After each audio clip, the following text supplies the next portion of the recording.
2014. A girl sits alone at the back of a classroom, dreamily gazing out of the window. She suddenly sees a figure in the distance, an old woman wearing a hospital gown, a woman who has no place being in a high school in the middle of the day. This old woman is staring directly back at the girl and is walking slowly but directly towards her. The girl flees, but she begins to realise that this thing, whatever it is going to follow her and continue following her, and will stop at nothing until she's dead. By the 2010s, the Saw franchise, the Final Destination franchise, the Hostel franchise had all ended. Horror audiences were no longer after the kind of visceral shocks offered up by splat pack directors like Eli Roth. Instead, they were yearning to look back into the past, to revisit the cinema of directors like John Carpenter or Wes Craven. David Robert Mitchell's film It Follows was a perfect blend of nostalgia with fresh, new, progressive ideas. A slasher movie that defied all slasher tropes and yet seemed to fit firmly and successfully within the slasher model. The sort of movie that not only wowed horror audiences around the world, but also highbrow critics at Cannes Film Festival. The type of horror movie that is now often labelled with the divisive, controversial term post-horror. Join me as we complete our journey through the evolution of the slasher and explore David Robert Mitchell's modern horror masterpiece, It Follows.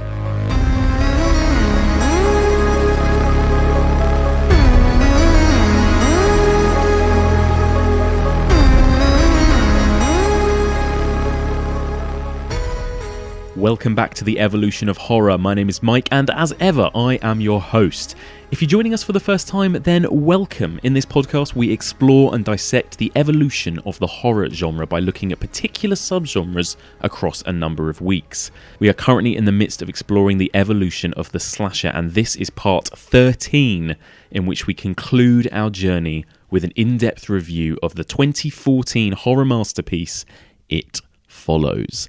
It's been quite a journey. We've gone through everything from Hitchcock to Giallo to Carpenter to Craven to the 80s boom to the 90s boom to whatever you'd call Saw and Final Destination and all of those movies. And here we are right at the end of our journey. So just one movie to cover this week, It Follows, and we're going to be talking about it in depth. This will be a spoilerific review. We'll be talking about every aspect of the movie from beginning to end. So if you haven't seen It Follows, please do yourself a favour, go home, turn out the lights, turn up the volume, and enjoy It Follows, because you will not be disappointed.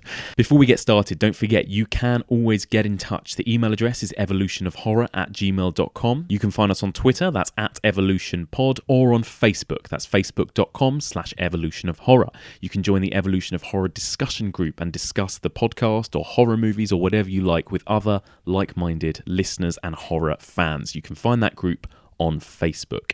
And if you get a chance, please do drop me a little rating or review on iTunes, and if you do, I will give you a shout out next time. So joining me to discuss all things It Follows, I'm joined by a fantastic critic, one of the best critics working today, let's be honest, and he also happens to be a very good friend of mine. I am delighted to be joined by the fantastic Tim Robey. Hello, Tim. Hi. This is very, very exciting for me because this is the first time in Tim Robey's flat. I'm in my living room on the sofa. Yeah. Yeah, very, very nice. And is this a typical kind of day in the life of Tim Robey? A little bit, yeah. Although I watched the film we're going to discuss first thing with my flatmate, because he hadn't actually seen it. So pull down the blinds, and that's not actually a frequent thing. I normally go out to see the films at screening rooms or whatever, but if I'm in the flat, I'm working on the reviews or interviews or whatever I'm doing. Yeah. Nice, very cool. Yeah, so just for people that don't know as well, tell me a little bit about who you are, what you do. So yeah, I'm one of the film critics for the Telegraph. So Robbie, Colin and I divide up all the week's films, and alongside that I do some interviews as well, features and so on, and I do a bit of radio on Radio 4, and I do occasionally Film 2017, which is How I Met You, and other bits and bobs. Yeah. Nice, fantastic. Yeah, you're pretty busy. You seem to be across pretty much everything film related. I'm across everything. Yeah, you are. I'm just across it. A finger in every pie. You name it, I'm across it. Yeah, absolutely. Yeah. So, What's your kind of relationship like, first of all, with horror as a whole? Are you a big fan of the horror genre? Yeah, I would say horror is probably the first genre that I really became kind of obsessed with when I was growing up. Yeah. Like a lot of teenagers, I think you're kind of drawn towards the stuff that's that's sort of meant to be bad for you, and that they tell you you're not allowed to see. Totally. So I remember seeing stuff like The Fly when I was way too young to watch The Fly, but we found it on video, and my brothers and I kind of managed to get out of the video shop and watched it, and we're kind of like, couldn't believe how gross it was, and then watched it again. And I still love The Fly. It's genius. Yeah.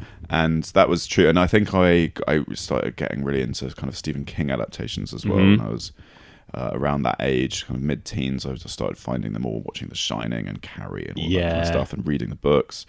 And then, so it was almost like horror was my entry point into cinema in a way. I would say horror and science fiction, because I sort of soon then, branched into kind of, the Alien films and Blade Runner, and then you sort of start to discover directors that you kind of like, and you explore them. So having seen Carrie, I started watching Brian De Palma's other stuff. But often the horror film was often like the first one that kind of hooked me into a filmmaker. Jaws was probably the first Spielberg film I saw. Yeah. No, that's probably not true, actually. I probably did see E.T. in the cinema when I was like 4. Oh. But Jaws is the first one I remember kind of choosing or seeking out as more of an adult.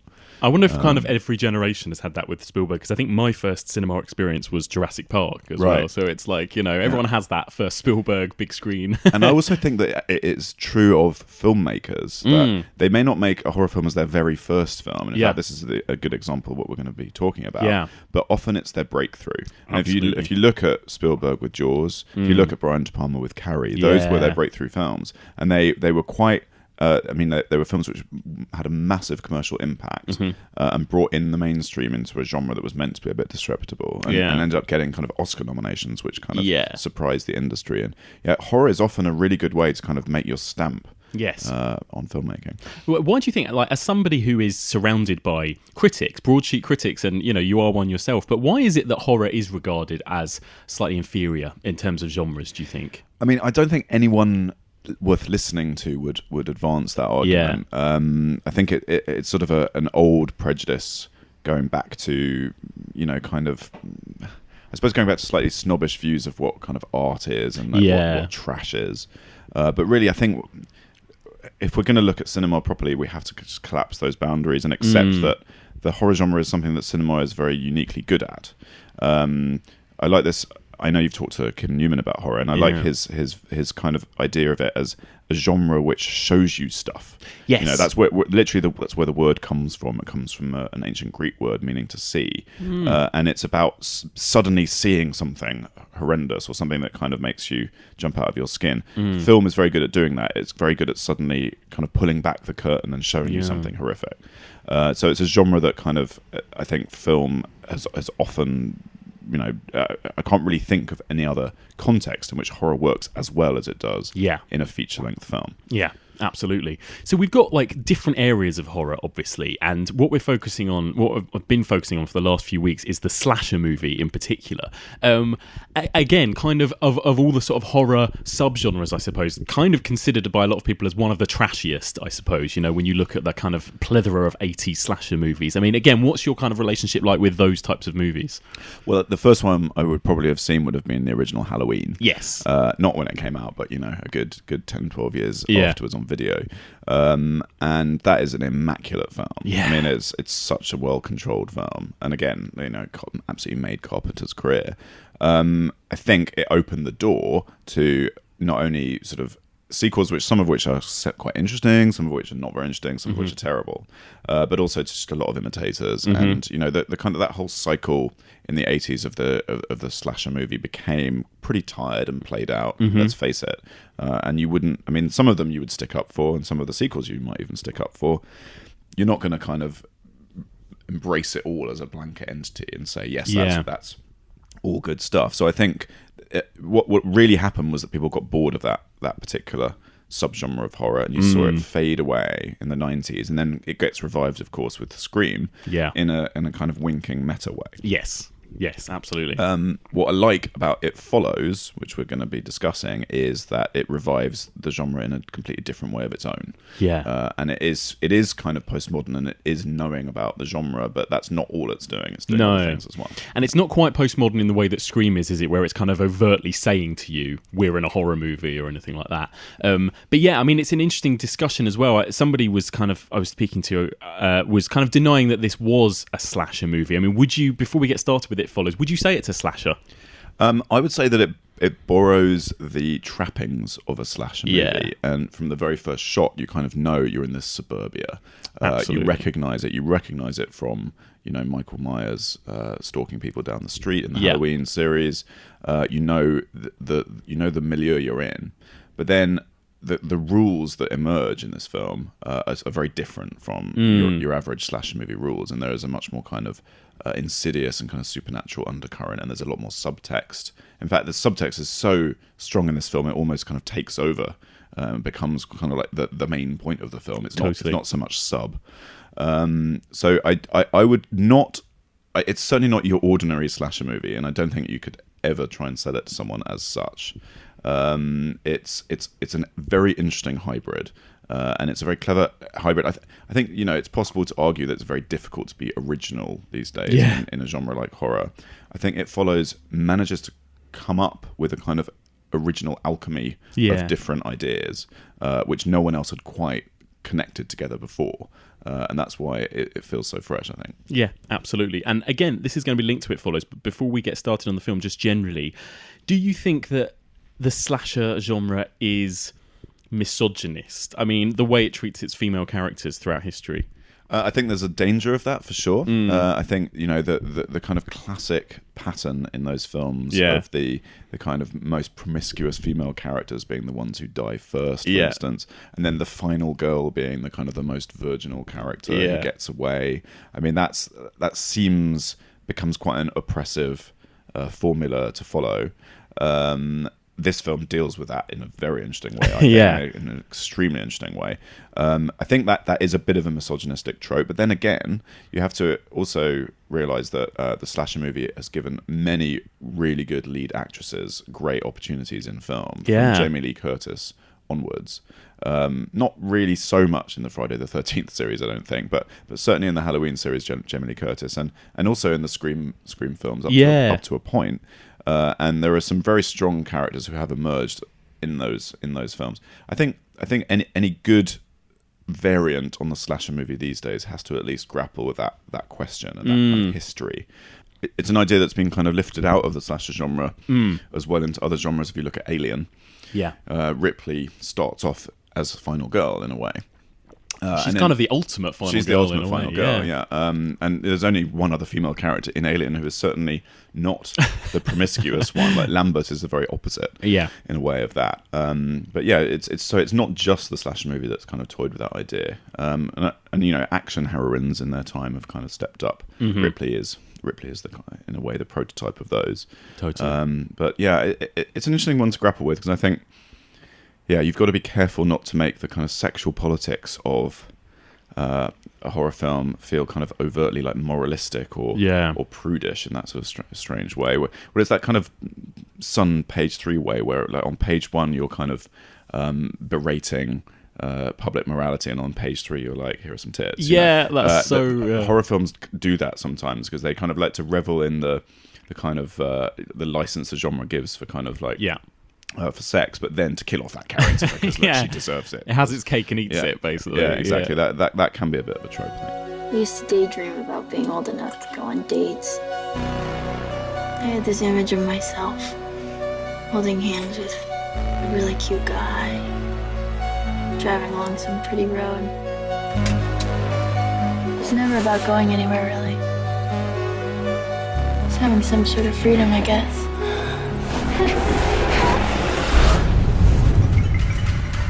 Jay, you awake? You're not gonna believe me, and I need you to remember what I'm saying. This thing, it's gonna follow you. Somebody gave it to me, and I passed it to you. Wherever you are, it's somewhere walking straight for you. All you can do is pass it along to someone else.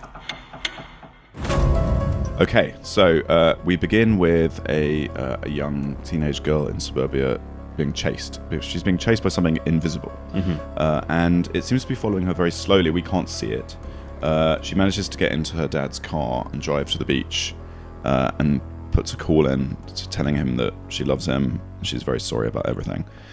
And then there's a very harsh cut to her dead in the morning, and we realise that whatever this thing is that's been following her, which we at the moment can't see, it just has lethal designs on whoever it's targeting.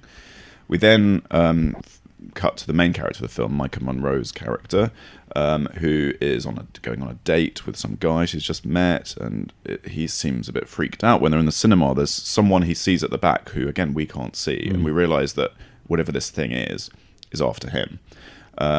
He kind of lures her into his car and they have sex.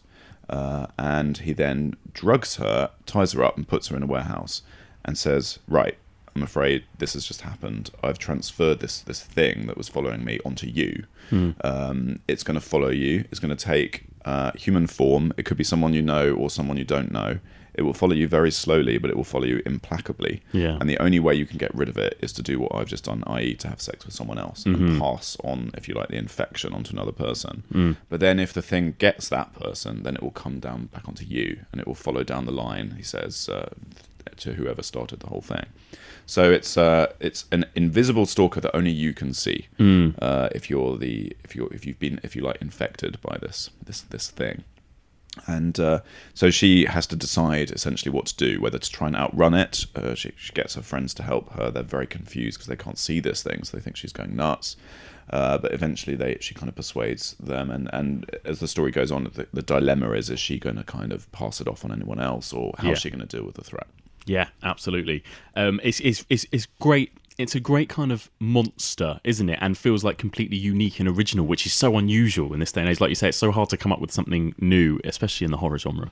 Yeah, I think the way it manages what I kind of call this like alchemy is by combining the slasher movie setting and, if you like, the kind of the look of a slasher movie, totally. the vibe of a slasher movie, but it incorporates elements of what I would call body horror, which is going back to like the early days of David Cronenberg, where something sexually transmitted is the threat.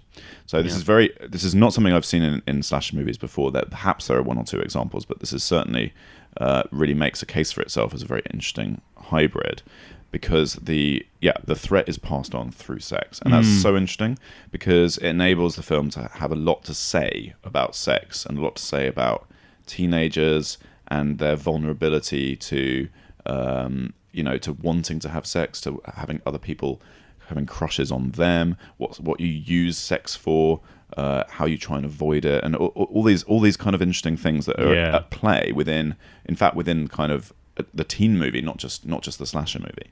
It's worth mentioning at this point, I think, that the director David Robert Mitchell had made one film before, which is called The Myth of the American Sleepover, which is not a horror film in any way. It's a very sweet and quite nostalgic kind of coming of age teen movie, if you like, and it's set in very much the same kind of environment. Yeah, it's got America. It's got that kind of mood, that strange kind of dreamy tone. It's got a strange dreamy tone. You ever think about a person so much that you start to believe that they might know that you're thinking about them? When I was a kid, maybe. And it's about kids crushing on other kids, and about the kind of the equation's not quite working out, if you like. Someone's crushing on someone, but in fact they're interested in someone else, and all these things, all those triangles that can form, and that is very much carried on into It Follows, because, for instance, Micah Monroe's character has a friend called Paul who has this kind of hopeless crush on her, and he, when it becomes clear that having sex with her might well be the solution, or a temporary solution to this threat, he of course wants to be the guy to do it because he's got this terrible crush on her, but she kind of doesn't let him because he's too vulnerable in a way, and because also he wants it too much. He's like, do you just want to have sex with her? Do you actually want to help her? And that question is so interesting.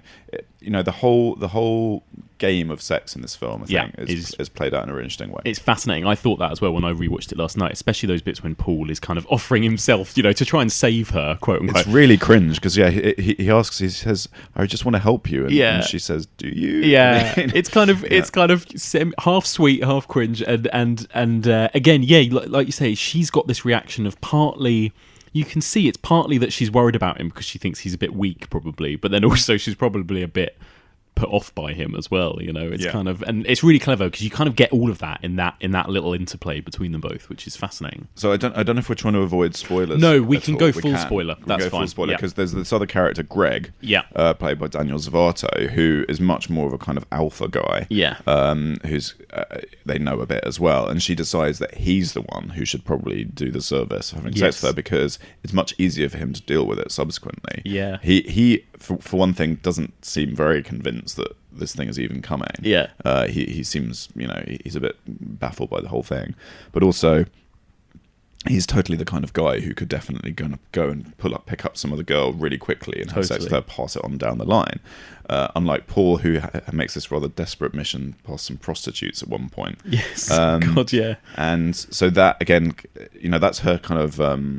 Her thinking is that this guy would probably be the right person to help me in this situation. But for quite a long time in the film, she doesn't choose to have sex. She just tries to outrun this thing, and she tries to see whether that's possible.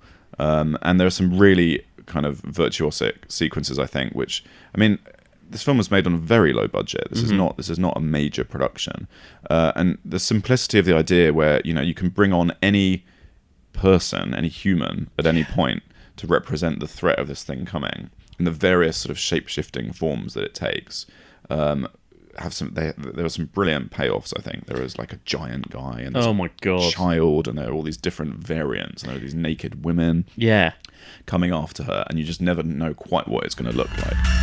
It could look like someone you know, or it could be a stranger in a crowd. Whatever helps it get close to you.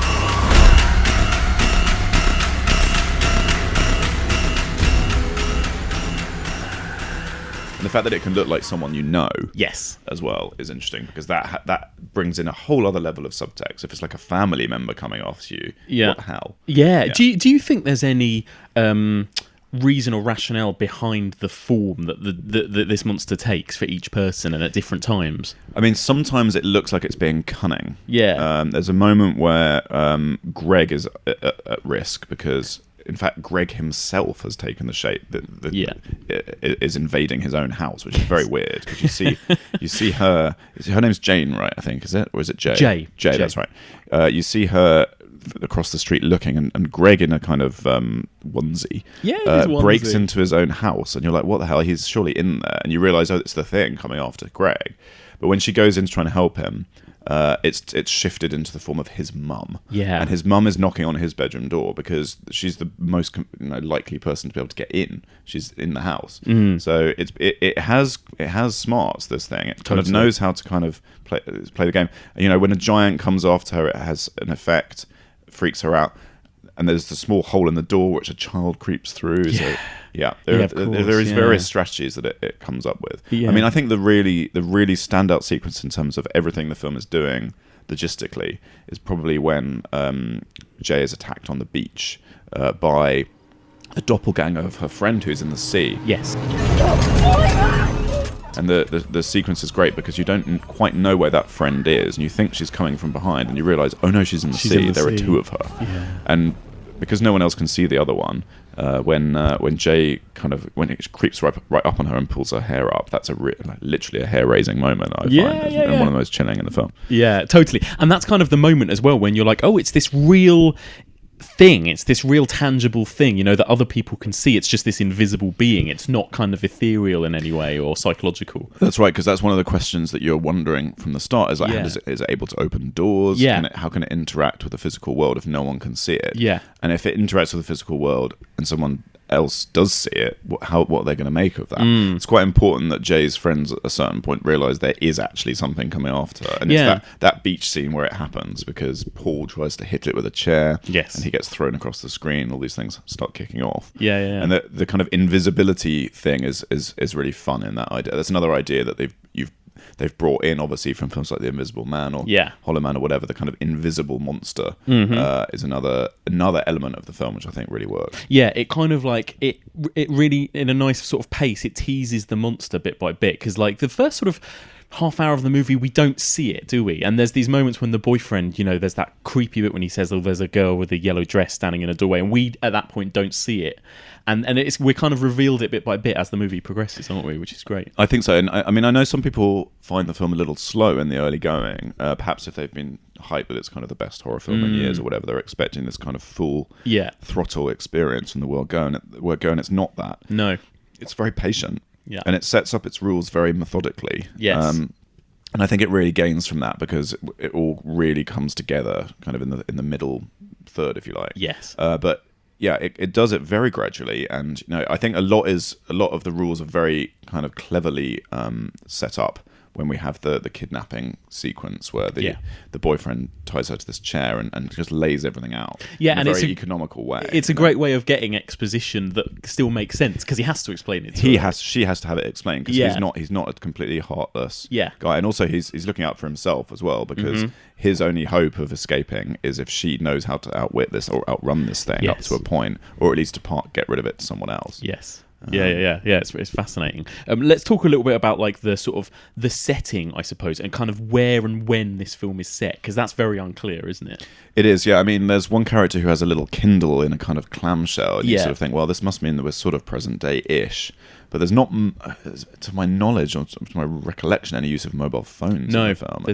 There's kind of no other modern technology. Yeah, exactly. There's this one thing, and what she's reading on it is Dostoevsky's The Idiot, which is strange. The only films that anyone's watching on TV are black and white science fiction movies from the 50s.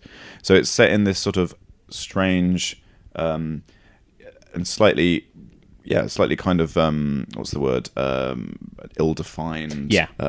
Slightly drifty time zone, which could be almost anywhere between kind of the 80s and now. Yeah. But I suppose there are parts of American suburbia, and this is set in suburban Detroit, which I think is quite an interesting setting as well, specifically, which have not changed that much over those decades, really. Yeah. And there's so much of Detroit that we see in this film, which is derelict, which is obviously very economically depressed and has not moved forward. So he's chosen that. I think he's chosen that very deliberately. Totally, yeah. And in fact, I like the Detroitness of it too, because another objection I've heard, very sort of technical plot objection that I've heard people throw at the film is like, why does no one get on a plane to escape this thing? Why does no one kind of like get abroad or whatever? This thing seems to have a problem with water if you just get off the continent. But the point is, these are Americans with an extremely narrow view of the world and extremely narrow horizons, actually.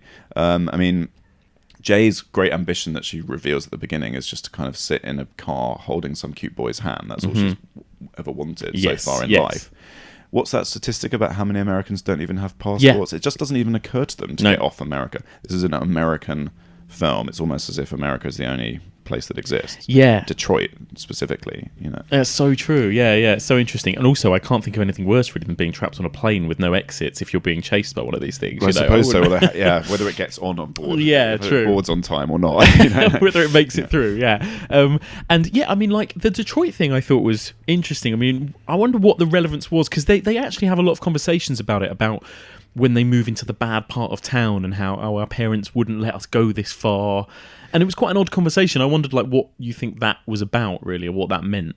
Yeah, I suppose it's something about the being cosseted in suburbia and having these kind of boundaries you're not allowed to cross, and you're stepping into the danger zone. Yeah, and that I suppose could be extended to the kind of sex metaphor of the film a little bit, because most of these kids are either virginal or have not had much sexual experience, and they're just beginning to step in and kind of do things that their parents wouldn't want them doing, if you like, or kind of take matters into their own control sexually, and that's what lands them in this trouble.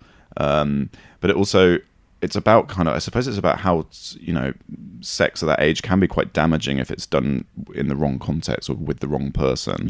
People can be taken advantage of. And there's definitely an undertow near the beginning when she gets tied up and then she's deposited. She's kind of dumped back on the road outside her house.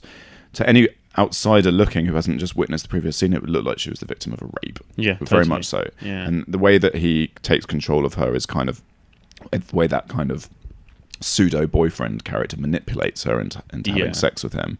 There's definitely this edge to it of kind of like, you know, she's a very vulnerable young girl. Yeah.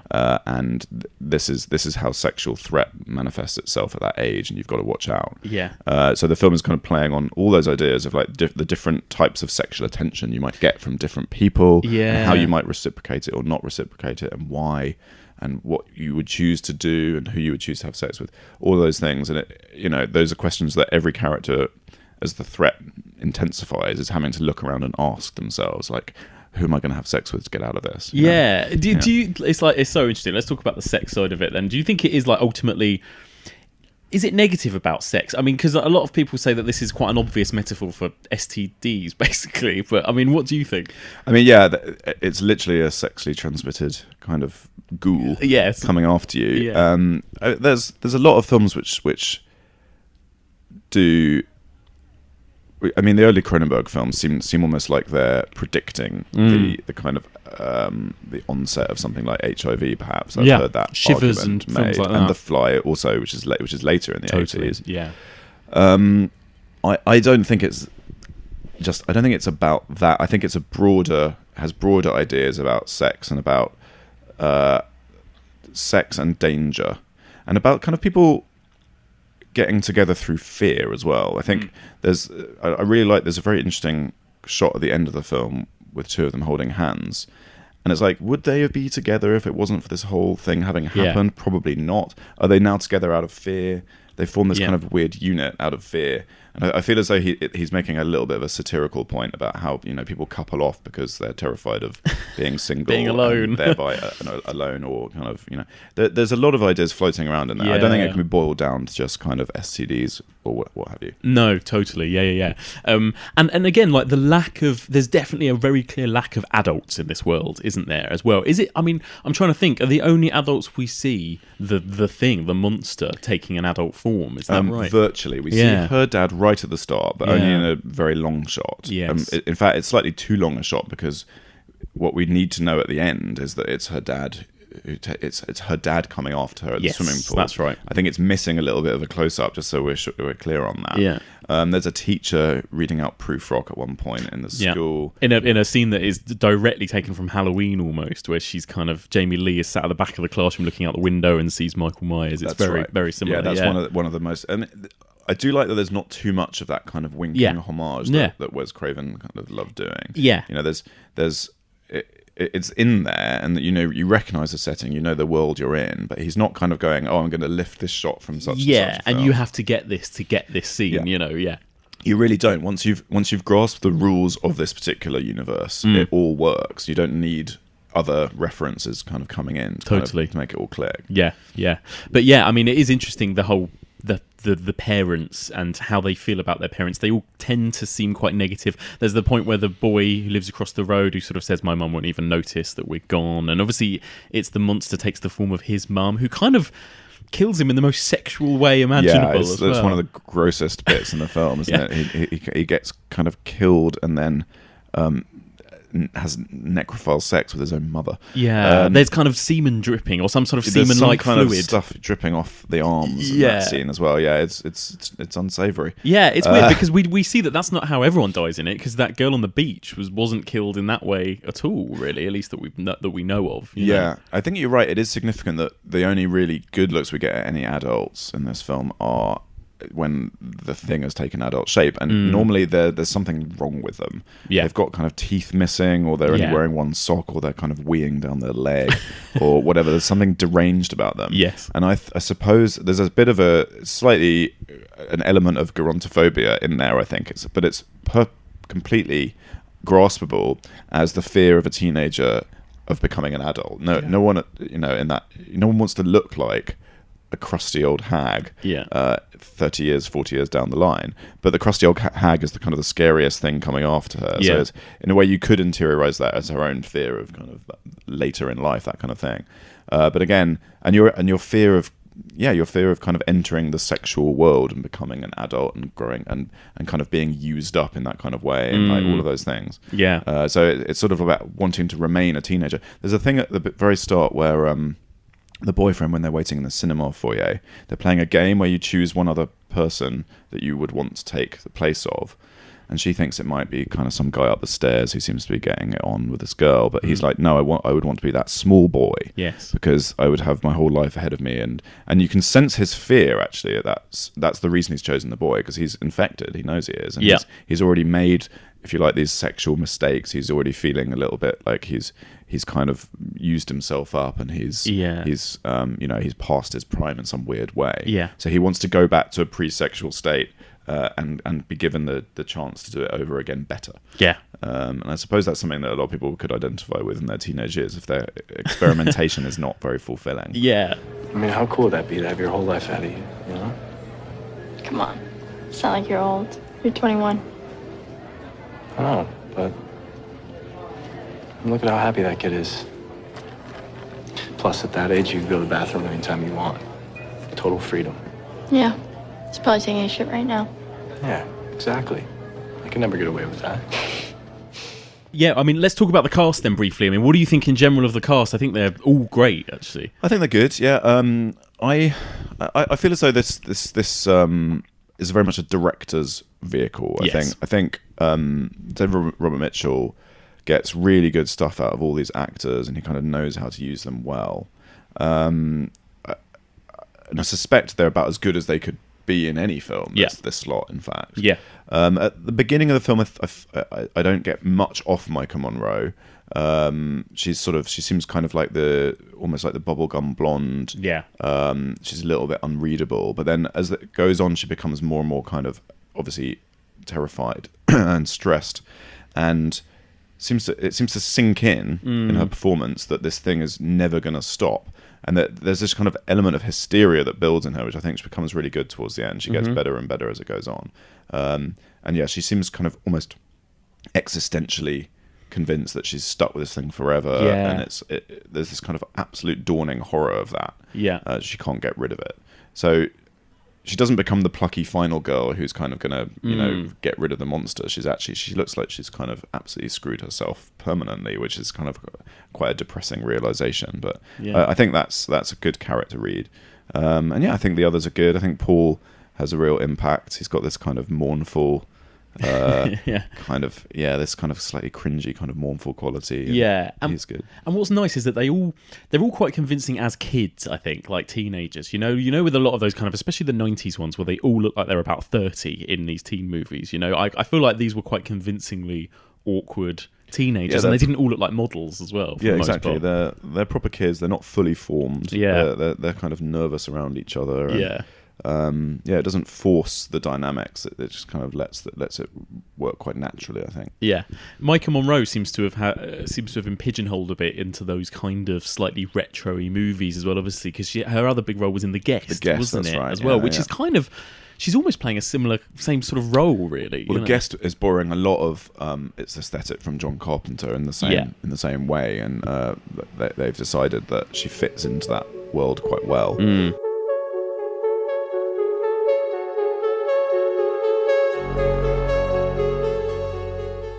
I guess another reason that this movie sort of brings to mind slashers as well, like you say, it's that John Carpenter connection, and it's not just the look, it is the soundtrack as well. I mean, I absolutely love this music. I think the whole soundtrack was done by an artist called Disaster Piece, and it's just perfect. It is a kind of homage, obviously. You know, it absolutely brings to mind the music of John Carpenter's 80s movies. You know, Christine, Halloween, Assault on Precinct 13, but it just works so well, and it's got this gorgeous mix of this kind of dreamlike surrealism where you've got shots of Jay kind of floating around in the swimming pool,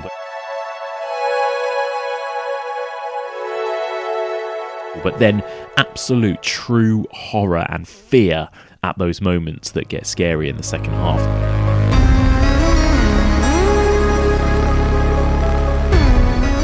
The soundtrack is a huge part of, I think, why this movie is just such a modern day masterpiece.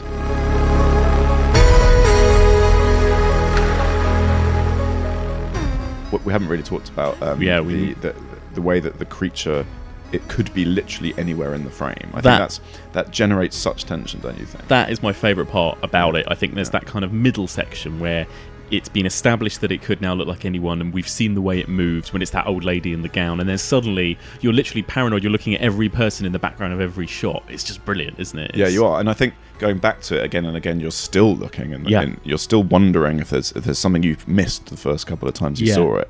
If there's something in the corner of the frame that you haven't spotted. Yeah. And it does a couple of really good little camera maneuvers where it slightly racks focus so that you're like, hang on, there's someone there in the middle distance. I don't know. Yeah. And then it will cut and you won't even know if that was or wasn't the thing. Absolutely. You're just left to speculate. It's great. There's that one great shot in the school where the camera is just doing a 360, completely around, and you're looking at every single person. Yeah. It's just, it's genius. My single favourite shot is it's during an escape from the beach house where Jay has got into the car because she's just been attacked by the thing in about 5 different versions. Yeah.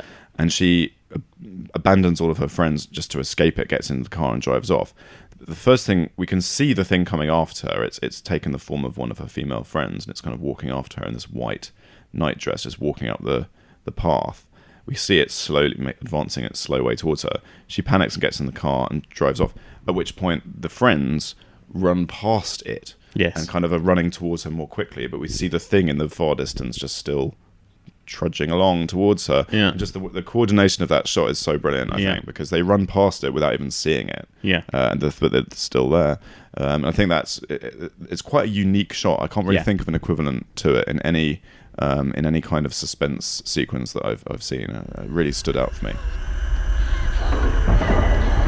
I think for me, my favourite scene is just sort of a little bit before that. It's one of the first times when she actually sees and is pursued by the monster. So up until this point, we kind of know that there's this invisible presence that we haven't quite seen. We've seen it in the opening scene where that girl is running around the streets. We've seen the boyfriend in the cinema. But at this point, Jay has had her first encounter. She was pursued by the old lady in the gown in the school who she saw in the classroom. And that moment is terrifying enough. But for me, it's the next time she sees the monster. So she's now aware that something is coming after her. She's in her kitchen, her friends are over, and this thing comes for her once more. It comes into her kitchen, into her house. She freaks out, and there's this kind of handheld slow motion shot as she runs up the stairs into her bedroom and locks herself in.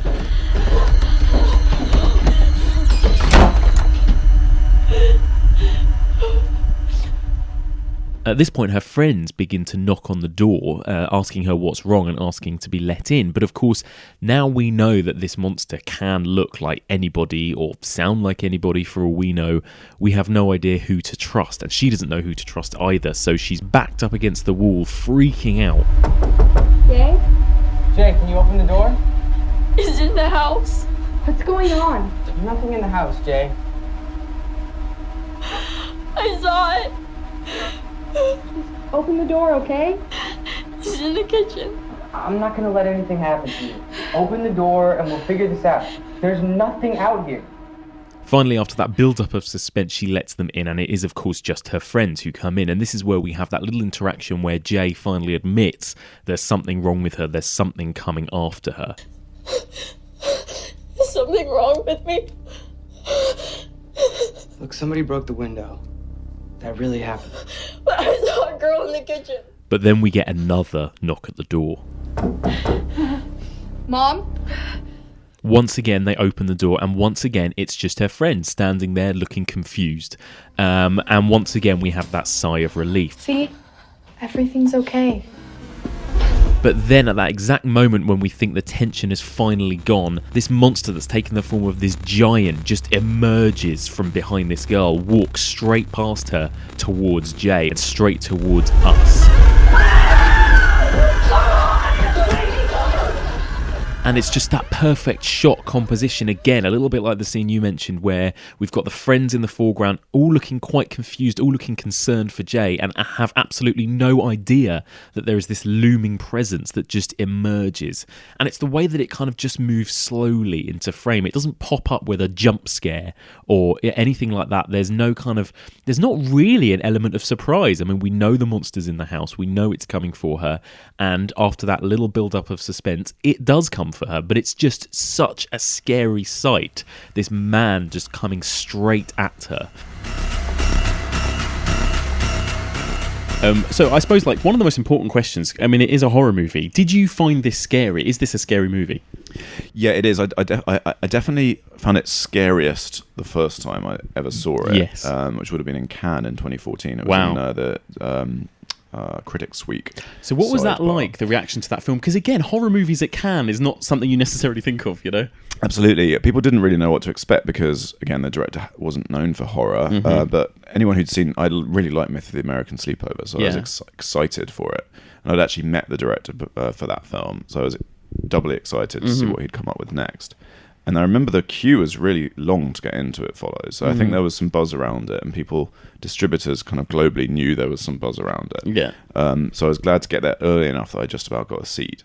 And then afterwards, the buzz kind of really intensified. And I remember thinking that I was very lucky to have caught it and was able to give it a 5-star review out of Cannes and kind of sort of say it was the great kind of hidden gem of Cannes that year, the kind of cult find of Cannes. You were a big champion of this movie when it was first. I just loved it immediately, and I just thought that so many of the ideas in it were clever and sustained cleverly, and that it didn't break its own rules in the way that a lot of films sort of do to give themselves a satisfying finale or whatever. I thought it was scary, but also kind of scintillating, and I came out really buzzing with all the ideas in it as well. And I think watching it again now, the kind of middle third of it has all the real scares. It does, yeah. I think that the kind of suspense scenes of her just trying to outrun it and failing, and then trying again and failing. That's the scary stuff. Totally. I think when they kind of try and devise a plan, it shifts into another kind of shifts gear a little bit into the third act when she decides I have to have sex and we have to kind of pass it down the line. It kind of jumps ahead in time a little bit. There's this kind of montage, and you're sort of unclear who the thing is coming after. But that's fine. We know it's eventually going to come back on her at some point for this kind of showdown. I'm not sure the showdown totally comes off, actually. No, I mean, this is the next thing I was going to ask you about. I mean, this is, I suppose, the moment that people are most critical of is the whole swimming pool plan and that whole finale. First of all, it's a stupid plan, and I don't really mind that because they're kids, and I guess that was kind of the point of it. But do you think in general that whole scene is done well? It's not my favourite scene. No. I mean, I think it's a pretty good formulaic finale to a horror film, but it's just that this is not a formulaic horror film, and it's a bit unfortunate that it came a few years after Let the Right One In, which has a very big swimming pool based finale of its own. Yes. Which works a little bit better, I think. But yeah, the plans just seems very hastily cooked up and not very it's logical. It's a terrible plan. Not very logical. Terrible. What they're aiming to achieve with it is unclear.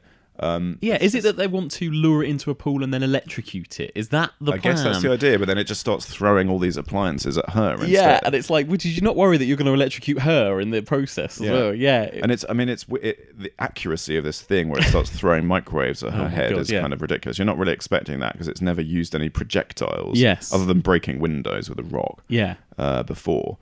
But yeah, it just begs too many questions, that finale, I think. It's sort of like, would it do that? Have we established that it would do that? Why would they think that it could do that? Yeah. It just gets a little bit vague. And you can see them... It needed something. It needed a big climax of some kind, because otherwise I think it would kind of... The indefinite nature of the threat is quite difficult to kind of turn into a satisfying ending. Yes, it needs to lead to something, doesn't it? But I don't think they quite put it off. So I always feel as though that's just a slight debit on the film. Yeah. I think that's the part that kind of evoked the most 80s-ness in a way as well. Like those kind of movies where, I think it's A Nightmare on Elm Street even, you see the main girl Nancy kind of set the booby traps at the end where she's decided she's going to kill the baddie herself. And again, it felt like a bit of a throwback to that, but it ventures into slightly silly territory, I guess. I'm thinking about it now. It just occurred to me. I wonder if it would have been better for her to try and face off against the Thing one-on-one, just to have a kind of one-on-one finale with her kind of grabbing an axe or something and just kind of saying, right, come at me, and I'll hack your legs off, or whatever. Some kind of way to completely immobilize this thing and try and destroy it. Yeah. I mean, the moment it needs the big moment where instead of hiding from the Thing, and even having sex with someone is essentially hiding from it. You're just putting a barrier in between you and it. Yeah. Where they all, she in particular, changes her mind, perhaps after Greg gets killed. Yeah. It might have been sensible for her to just really just decide, I'm just going to destroy the damn thing. Yeah, I'm just going to destroy it. And that is what is happening in that scene. But the idea of all of them clubbing together to do it just doesn't quite work. Yeah. Because the others don't even really quite believe what the hell it is or don't really understand it. So they haven't all got the same thing in mind. But if she was just single-mindedly determined, I'm going to destroy it, that would be interesting. But then that isn't quite what the character is feeling. As I was saying, she feels total despair, it seems. She doesn't even think she can destroy it at all, which is kind of the interesting idea. She feels as though she's made an irreversible mistake in her life in some strange way. There's various other things they could have done. I think it works. It works, but it just doesn't excel that, if you like, but it's got I think beyond that, the kind of very last shot is great. I love the very end, where you've got them walking hand in hand, haven't you, and then you just see a figure in the background, maybe following them, maybe not, and that's great. I agree. That's much better. It's sort of back on surer footing once after the climax, if you like. So post this movie then, I mean, do you think, because there's a lot of movies, especially throughout horror history, you get a big one like this that was kind of critically loved and commercially successful. Is this going to spark off a kind of new trend of horror, do you think? Do you see that it's going to have an influence on the genre? Have there already been movies similar to this that have come out? I don't know. Well, what people have been talking about this year especially is they've been dubbing it post-horror, and I don't know if that's what I would want to call it. Yes.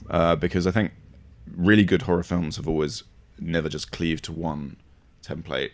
On the whole, they've tended to shake things up and to kind of do something. They tend to take a next step into some area that we weren't expecting. But I think every year or two there's been one that has popped up, which I think after this there was the Babadook, which I think is really good. It's amazing. And then just this year we've had Get Out. And also the one about It Comes at Night. It Comes at Night, exactly. So those two are bracketed together as this sort of post-horror thing. Because It Comes at Night isn't exactly a horror film, is it? It's a sort of a post-apocalyptic sort of intruder scenario. I mean, I loved it, and I know a lot of people didn't, maybe because it was marketed so much. The trailer was proper horror, and you really think that this is some kind of monster movie or something, when the It That Comes at Night, we never really, spoiler alert, are aware of what that is, are we? I think people are really valuing, though, that the fact that these horror films with quite an indie sensibility are kind of percolating through. It's not like the kind of stadium rock horror of like The Sixth Sense, where you have like big movie star in it, and it kind of takes the world by storm. These are quite homemade sort of films, coming from the sort of grungier end of the almost the mumblecore end of the American independent scene. In the case of something like It Comes at Night, not quite, but it's in that sort of ballpark. And that those are impressing people, and people are getting to see those films across different platforms as well, coming straight to streaming or whatever quite quickly. So it's a sort of new way to keep the genre diverse and keep it on its toes, because I think big budget horror has really hit a bit of a brick wall of late. I'm trying to think of the last time really good big budget studio horror film came along. It's been a while. It doesn't always benefit from big budget, and I think maybe that's because maybe these days, especially, horror films, to be scary, they just have to have scary kind of ideas more than spectacle or something. I don't know. That's right. And I think the danger with the big budget is they just throw CGI out at you. And that, like, take something like Jan de Bont's The Haunting, a terrible remake. Terrible remake of the much lower budget Robert Wise movie. Much better. Which just throws all the tricks and all the fireworks out at you, and none of them work. No. And it dates it terribly now as well. Absolutely, it's horrible. And what was... the Guillermo del Toro film Yeah, called Crimson Peak. You see, Crimson Peak has some great atmospherics and like a really interesting cast, and it absolutely messes things up because the ghosts look so ridiculous. Yeah. And you can't buy into them. There's a CGI ghost wandering down the corridor. Yeah. That's all you're thinking. It's terrible. Well, it was probably one of my most disappointing films I've seen in recent years, that, because I was so excited, that kind of gothic horror movie from Del Toro, and just completely messed it up. I think it's a classic example of like a horror film having too much of a budget thrown at it. Exactly, And you're going to dress it up to the nines, and it's going to look great, and then you're going to throw some really, really not good CGI in, because that's what's expected in that kind of film. Yeah. And it damages it. It didn't work. I think one of my favourite from recent years, and again, people kind of are labelling it post-horror, is The Witch as well. And that is, I think the first time I watched that was one of the scariest things I've seen in a long time. Yeah. It worked for me too. And again, that's more in the kind of It Comes at Night. Yes, exactly. Tradition. I like the satire of Get Out as well. Get Out could, there's comparisons you could make with It Follows, because of the way it takes a kind of classic idea, the kind of paranoid thriller idea of the Ira Levin books. So there's a lot of Rosemary's Baby in there. There's a lot of Stepford Wives in there as well. But it kind of completely freshens it up by having the kind of racial angle as the main point of it. So it's used a past form, but put new ideas so of in. Now. Exactly, it's going to be remembered, I think, isn't it, as the 2017 Trump America horror film, I think. It really is. Fantastic. Lovely. So just before we finish, I've kind of a few little silly questions I ask everyone. What is your favourite horror movie, first of all? It's The Shining. Is it? Yeah. Yeah. It's just one of my favourite films, full stop. But it's usually in my top three whenever anyone else asks what my favourite films of all time are. I'd say that's probably mine as well. Yeah. And what about the scare? Is it the same? Is it The Shining? What's the scariest movie you've ever seen? That's a good one. I mean, I don't know if The Shining is the scariest film I've ever seen. I think the scariest moments that I can think of in any film are almost all in David Lynch films. There's the Laura Palmer screaming as she opens her bedroom door in Twin Peaks: Fall with Me, with Bob kind of behind because you see her scream and you don't for a fraction of a second know why she's screaming. That's the thing Lynch is amazingly good at. There's just this moment, there's just this tiny moment where it could literally be anything. It could be the thing that you would find most frightening in the world that she's currently looking at. And then it cuts to it.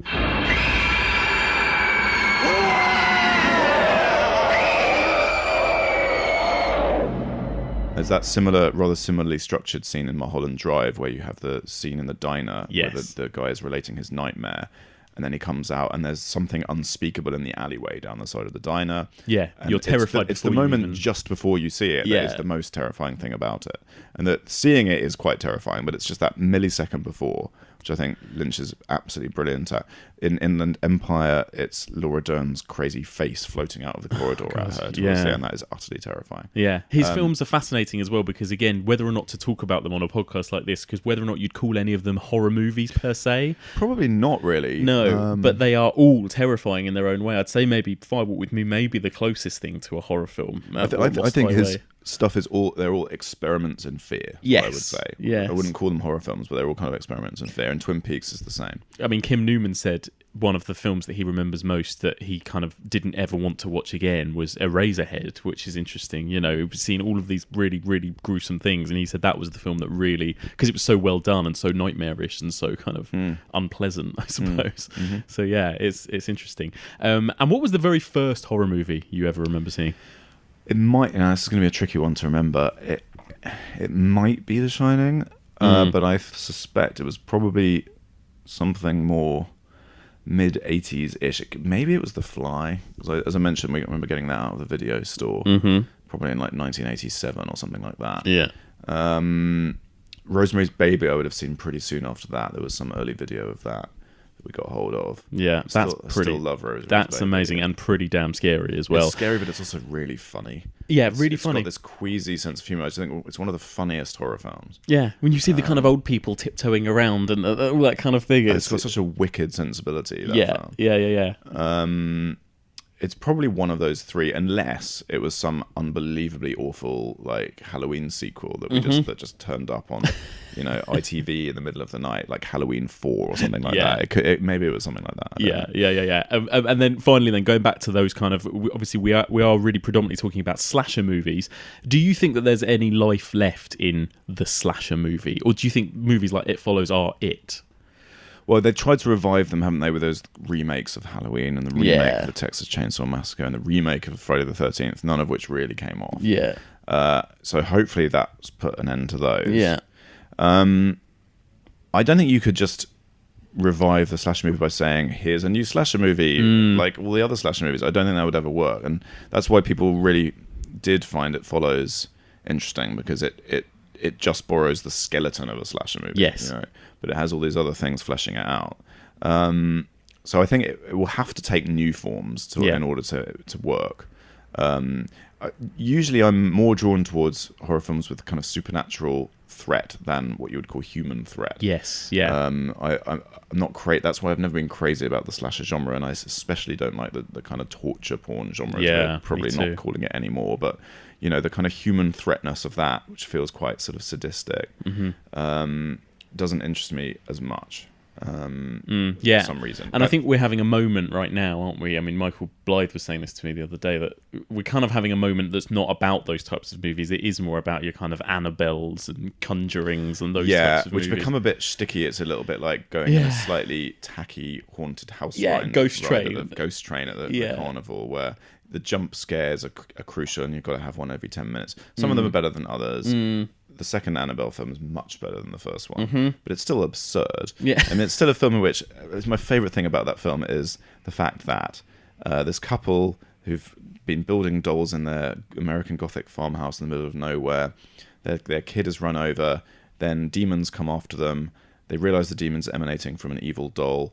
They lock the evil doll in an upstairs cupboard and then go, let's fund an orphanage. It's just absurd. It's absurd. Yeah. Wonderful. Yeah. They're fun to go, I guess, with mates and sit in a cinema and you jump every 5 minutes and then by about 10 minutes later you've forgotten what that film even was, by the time you've walked out of the cinema. It's so throwaway, isn't it? I think Nigel Floyd calls it cattle prod cinema, because it kind of feels like you're being shocked every few minutes, which is pretty good. Brilliant. So, Tim, just before we go, where can people find you in the world? You're on Twitter. Am I giving like home address? No, maybe not home address. Yeah. Twitter. Yeah, I'm on Twitter. I'm at trim_obey, just to make life really difficult for everyone. Love it. Yeah. And there's a multitude of pieces, articles, reviews, and all that kind of thing. You can, through there you can do that. Yeah, or just Google my name, Robey.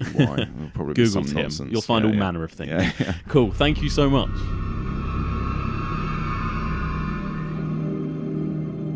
And that's it for this week. Thank you so much for listening, and a huge thank you to my brilliant, knowledgeable co-host there, Tim Robey. Don't forget, you can find anything that Tim Robey writes, articles, reviews, that kind of thing. There'll be links to any of that on his Twitter, so you can follow him at trim_obey. So don't forget, if you want to get in touch with us, please do. You can email. The email address is evolutionofhorror@gmail.com. You can find us on Twitter, that's @evolutionpod, or on Facebook, that's facebook.com/Evolution of Horror. There is also a Facebook group, the Evolution of Horror discussion group. Anyone is welcome to join that and get involved in discussions about this week's podcast, about horror movies, slasher movies, whatever you like. It's your chance to meet and discuss horror with other fellow listeners. So next week, well, this is it. We've reached the end. It Follows was the last slasher on the list. It was the last movie, at least, that I felt warranted a kind of in-depth discussion.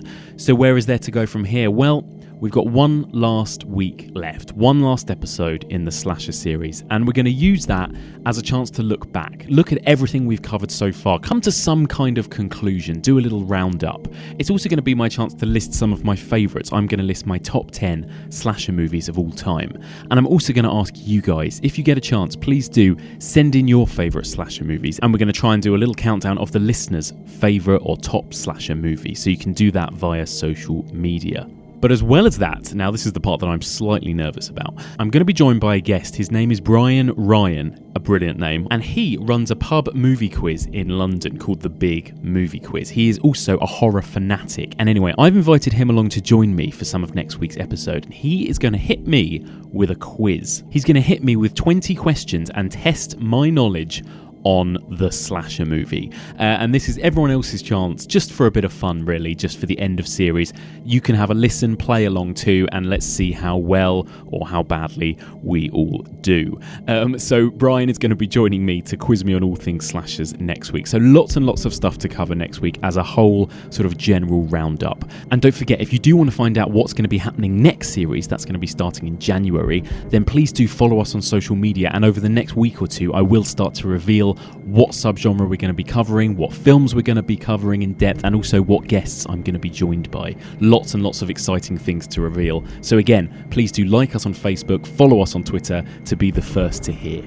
Thank you so much for listening, and join me again next week for all of this and more on the evolution of horror.